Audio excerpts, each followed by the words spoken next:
This lecture provides an introduction to managerial economics. During the semester, we will cover a number of areas that are important to current and future business leaders.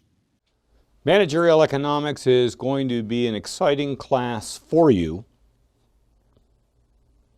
because it's going to cover both theoretical ideas in economics and it's going to give you some practical applications about areas that are not only important for you as business leaders, but they're also areas that are in the news today, have been in the news for quite some time, and it will also make you both better citizens and voters. The key focus that I want to do, though, is to focus this lecture, this whole series of lectures on managerial economics, to make you better, smarter business leaders in the future. So we're going to take a look at both theory and practice. Okay, we're going to cover 8 areas. Okay, and the first 2 areas deal with some of the core concepts found in economics today. Limits and scarcity. Why is that important? Because in terms of total resources, economists and business leaders make decisions under a limited amount of resources that are scarce. Not everybody gets to have everything that they want. There are trade-offs. And the most important thing in understanding limits and scarcity is to be sure that those managerial decisions that are being made are in an area where the marginal benefits of those decisions outweigh the marginal costs. Once you drift into an area where the marginal costs outweigh the benefits, you're in a bad area. Okay, so we're going to take a look at limits and scarcity. The second, and probably one of the most significant contributions in economics, is the theories of demand and supply.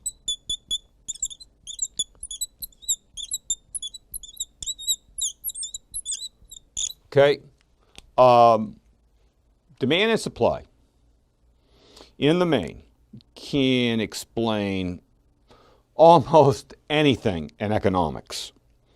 Okay, give you some simple examples. A demand curve is a downward sloping curve. You're going to learn about that in this class. What does that mean? It means that the lower the price, the more people want. We'll also learn about the supply curve, which is an opposite curve going in the opposite direction, and it's upward sloping. What does that mean? That the higher the price, the more firms are willing to provide to the market. And somewhere we're going to get to an equilibrium where the demand equals the supply, and we'll get into that during the semester, okay? We're also, inside of this demand and supply lecture, we're going to talk about elasticity, and that is the sensitivity to price changes. Not all products and services have the same elasticity. Sometimes when the price goes up, demand doesn't go down very much. In other products and services, when the price goes up, demand falls significantly. That is the concept of elasticity, and we're going to look at that inside demand and supply.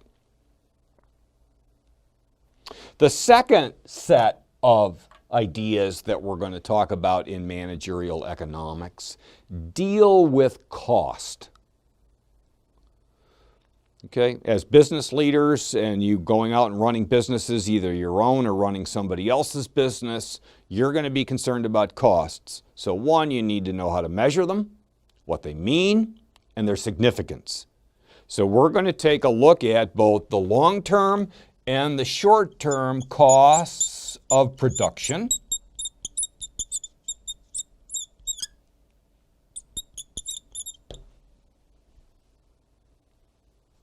And see how those vary depending upon whether we have perfect competition or imperfect competition. We're also going to take a look at how resources get paid.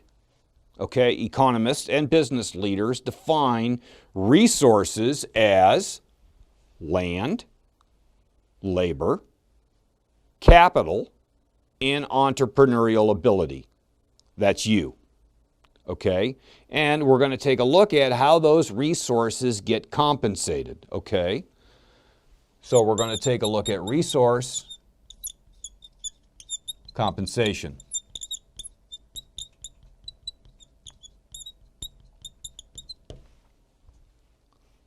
Finally, in this particular class, we're going to take a look at 4 areas that are not only significant to business leaders, but they seem to be always present in the news, both historically and they're going to be in the news in the future.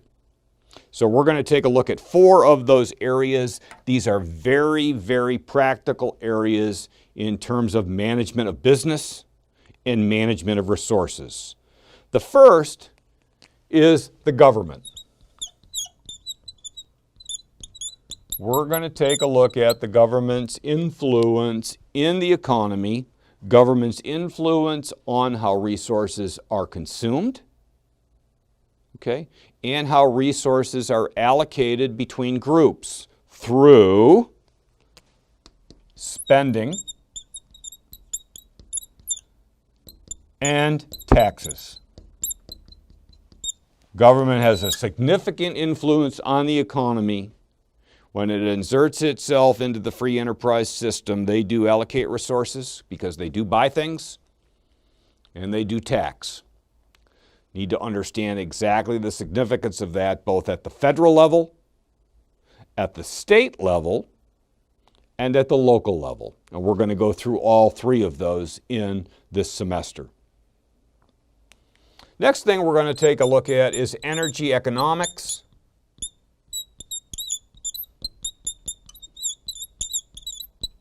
That is, take a look at how the cost of oil, electricity, natural gas, and other factors of production influence both demand and supply. Last 2 are also controversial. We're going to take a look at healthcare cost. We're going to take a look at the whole sector. The healthcare sector makes up about 1/6 of the overall economy in the United States. It's significant. Okay, so we're going to take a look at cost.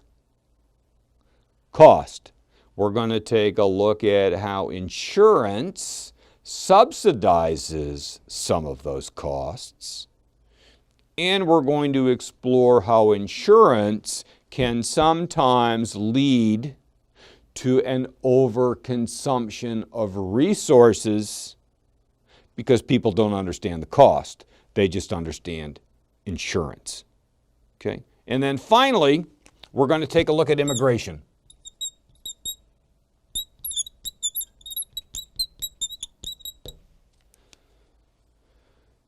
Historically, in the United States, immigration has played a significant role in the growth of the labor force, in the skills brought to the workplace, in the diversity that's brought to the workplace in order to make the most productive use of workers that a business can do. So, in the final lecture of this, we're going to take a look at both the legal and illegal immigration and how both of those have influenced the supply of labor, the wage rate, and other issues relative to the consumption of resources at the federal, state, and local level. As you can see, this is going to be a pretty comprehensive class. Theory, practice, and it's going to get you some tools to help you understand exactly how the economy works, how cost works, and the government's role inside of the economy. Let's have a good time.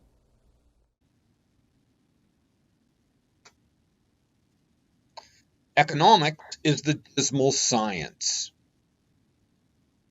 I don't think so, but many have tagged the discipline with that label. So, you're probably asking yourself, what have I signed up for? Well, I'm going to give you a reason why you should have signed up. Economic study was given this description by Thomas Carlyle, who was inspired to coin the phrase after reading Malthus's gloomy prediction that population would always grow faster than food, thereby dooming mankind to an ending poverty and hardship. Not a pretty picture.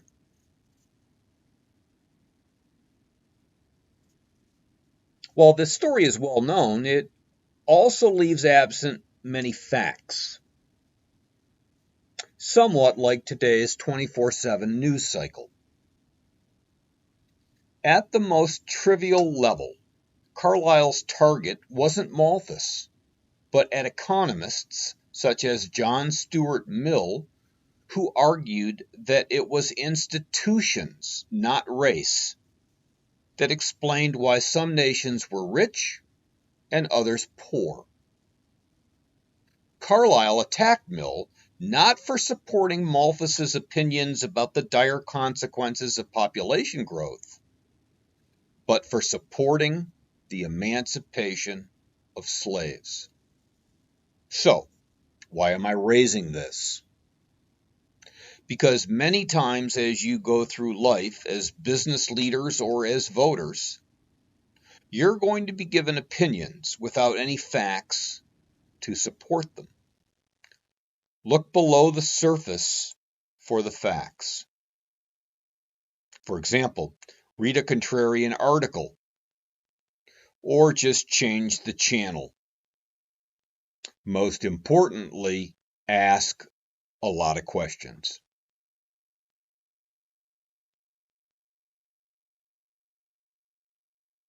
What are the objectives? This class will enlighten you and perhaps dispel a few misunderstandings that you already have. Our objective is to make you better business leaders by understanding how economics fits into decision making, so that you can master the principles essential for understanding many business problems and to apply the economic perspective and reason accurately and objectively about economic matters. Also, it's intended to make you better citizens and voters by understanding the short and long-term consequences of economic policy decisions being made every day.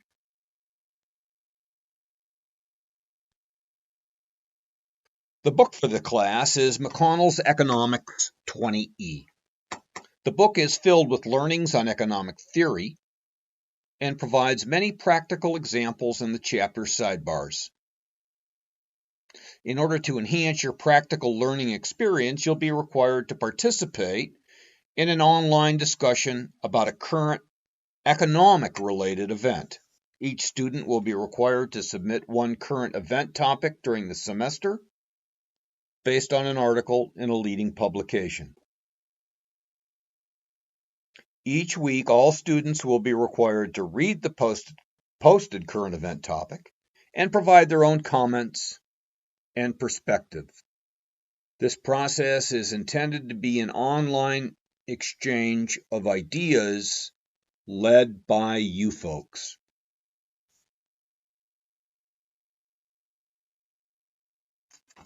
There will be a weekly quiz on the subject material. I think that that's important for you both to practice, to understand where you're a little weak maybe, or where you really grasp the information.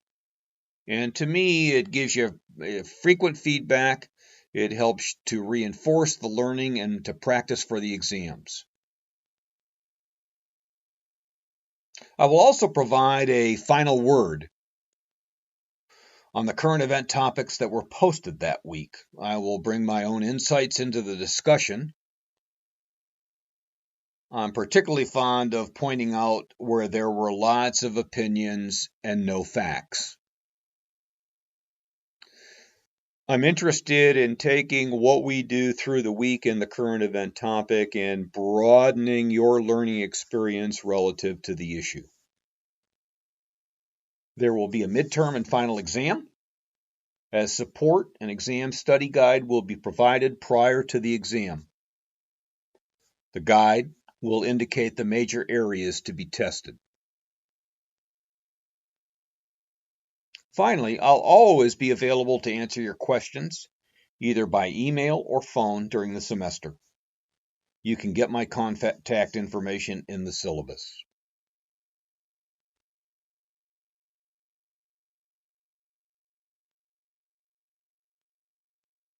Each week, an announcement will be posted covering an introduction to the chapter and some administrative issues such as CET schedules or exam updates.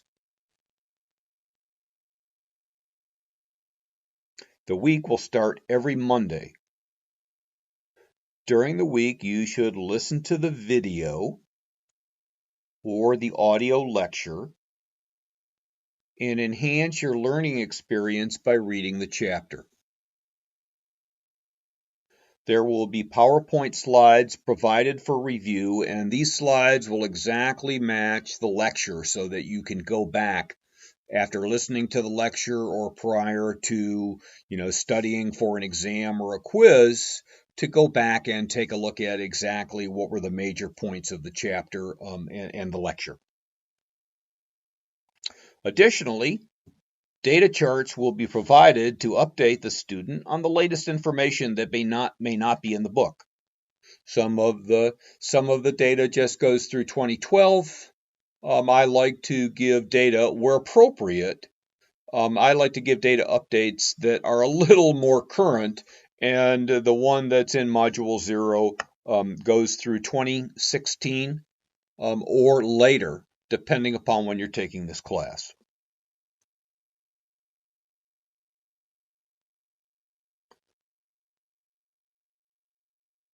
Additionally, I will give you some optional reading. I really stress the point optional. I like to pick out articles where I find them that are current, relevant to the particular chapter being discussed, and I post them in the module. The current event topic is posted on Tuesday. The class comments on Wednesday through Saturday. And as I've mentioned previously, you do not have to comment on every single post. Sometimes we have a lot of folks in the class. In order to get through the class, we have to have 2 or 3 CET postings during the week. Pick the one that interests you, or pick the one that you think that you can provide informative feedback on. You're going to get a quiz to reinforce the learning, and I give you immediate feedback on the weekly quiz on your blogs and on your exams. With my process. Discovering facts is always important. Shown on this chart are websites that provide detailed economic information. All of the information is available for free. In this particular class, you will get a lot of theory, and you're going to get some good practical knowledge. You'll become better business leaders when you understand the foundations of managerial economics. And you'll become better political analysts as you more fully understand the policy arguments that are presented by politicians and the media every day.